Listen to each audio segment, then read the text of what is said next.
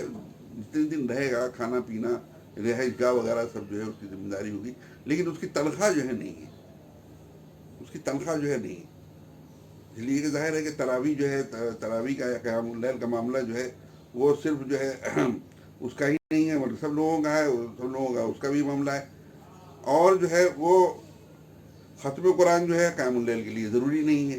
کہ اس کو پیسے پر جو ہے لایا جائے، وہ اگر جو ہے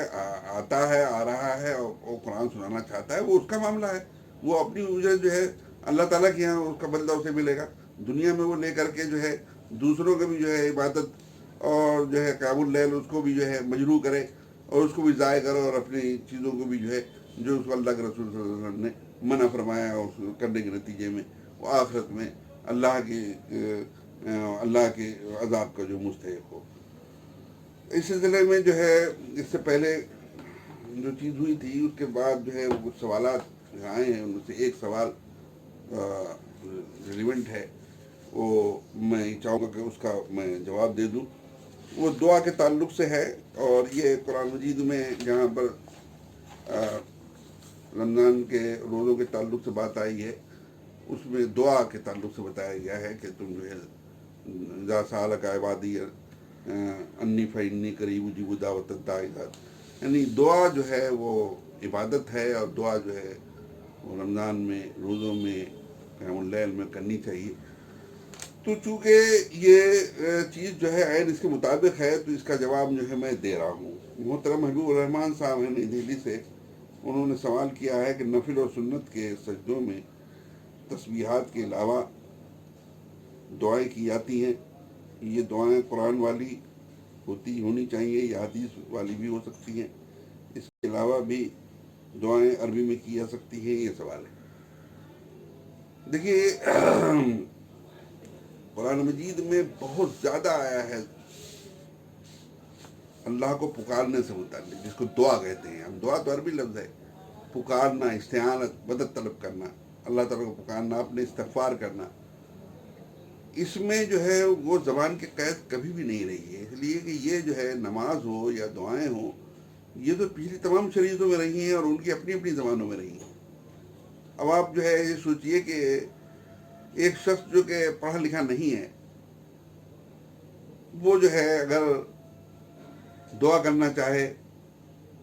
استغفار کرنا چاہے، اپنے گناہوں کی معافی کرنا چاہے، تو پہلے وہ تلاش کرتا پھرے کہ جناب جسے عربی میں کرایا جائے، پھر ادھر رٹے بیٹھ کر کے جو کرے، ساری چیز جو ہے خراب ہو جاتی ہے. اور یہاں پر جو ہے ضروری نہیں ہوتا کہ اس کے علاقے میں جو ہے کوئی عربی جاننے والا ہو. اور یہی وجہ ہے کہ آپ دیکھیں گے کہ اس طرح سے ظاہر کیا جاتا ہے گویا کہ جو اہل قبور ہیں، بزرگ جو قبروں میں دفن ہیں، وہ ہر زبان جو ہے سمجھتے ہیں. وہ قبر پر جا کر کے جو بھی دعا کی جائے گی وہ قبول ہو جائے گی، لیکن اللہ تعالیٰ سے صرف عربی میں. ظاہر ہے کہ یہ چیز جو ہے شرک کو بڑھاوا دینے والی ہے. قرآن و حدیث میں کہیں پر بھی یہ نہیں کہا گیا ہے کہ عربی میں جو ہے وہ دعا کرنی چاہیے. ایک دعا جو ہے جو قرآن مجید میں آئی ہیں، جو صحیح احادیث میں آئی ہیں، وہ مسنون دعائیں ہیں، وہ بھی کرے آدمی جو ہے. مزید اگر جو ہے وہ کرنا چاہتا ہے، ظاہر ہے یہ دعاؤں کا تعلق زیادہ تر جو ہے نفلوں میں ہوتا ہے، جسے جو ہے آپ سنت بھی کہہ سکتے ہیں. سنت نفل جو ہے اس میں زیادہ موقع ہوتا ہے، لیکن فرض میں تو آدمی امام کے پیچھے پڑ رہا ہوتا ہے اور تسبیحات کے بعد جلدی جو ہے اٹھ جا رہا ہوتا ہے. تو نفل ہی میں جو ہے ممکن ہوتا ہے، تو وہ اپنی زبان میں جو دعا مانگے گا اس میں زیادہ تضرع ہوگا، زیادہ خوش و خضوع ہوگا، وہ دل کی بات رکھ سکے گا، اپنی زبان پر لا سکے گا، وہ اس میں روئے گا، گڑائے گا. وہ لوگ کہ جو کہ عربی زبان جانتے ہیں، وہ تو ہو سکتا ہے کچھ جو ہے انہیں اثر ہو جائے اس میں، لیکن وہ لوگ کہ جو کہ عربی زبان نہیں جانتے ہیں، وہ دعائیں جو ہیں اس طرح سے پڑھ رہے ہوتے ہیں کہ ان کو پلے نہیں پڑ رہا ہوتا ہے، بے سوچے سمجھے دعائیں کر رہے ہوتے ہیں، ان کا معنی مطلب نہیں معلوم ہوتا انہیں. امام کر رہا ہوتا ہے اس کا نہیں معلوم ہوتا ہے. قنوت نازلہ جو پڑھی جا رہی ہوتی ہے اس کے بارے میں نہیں معلوم ہوتا ہے. قنوت نازلہ میں کہاں آمین کہنا چاہیے، کہاں آمین نہیں کہنا چاہیے، اس کے بارے میں نہیں معلوم ہوتا ہے. اور وہ اس کی جہاں پر آمین کہا جاتا ہے، جہاں پر بھی بڑا ڈر لگتا ہے کہ اللہ کے نافرمانوں کے سلسلے میں بد دعائیں دی گئی ہیں، جس میں اللہ کی نافرمانی مسلمان بہت آگے ہیں. تو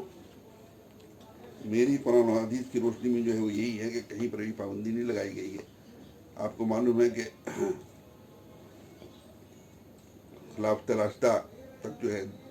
معلوم دنیا کے 2/3 حصے پر جو ہے مسلمان پھیل گئے تھے. تو ان میں سے اکثریت وہ تھی جو کہ عربی زبان نہیں جانتی تھی. ظاہر ہے کہ وہ لوگ اپنی زبان میں جو ہے دعائیں مانگتے تھے، اپنی زبان میں تمام چیزیں کرتے تھے. ایک شخص ہے، میں آپ کو مثال کے طور پر بتاتا ہوں کہ ایک شخص ہے جو کہ عربی نہیں، اردو بھی نہیں جانتا، ہندو ہے. وہ آیا اسلام، اس نے قبول کیا، ابھی اسلام اس نے قبول کیا. اسلام قبول کرتے ہی اس پر جو ہے نماز فرض ہو گئی. اب بتائیے فرض نماز میں اسے وہ کیا کہے گا؟ فرض نماز میں جو ہے صحیح کہا جائے گا تو اللہ اوپر کہو، اللہ بڑا ہے کہو، اپنی جو دعائیں تم مانگ سکتے ہو وہ دعائیں مانگو. اور یہی جو ہے موقف جو ہے امام حنیفہ کا ہے، اور یہی موقف جو ہے قرآن سنت سے قریب تر ہے. وآخر دعوانا الحمدللہ رب العالمین.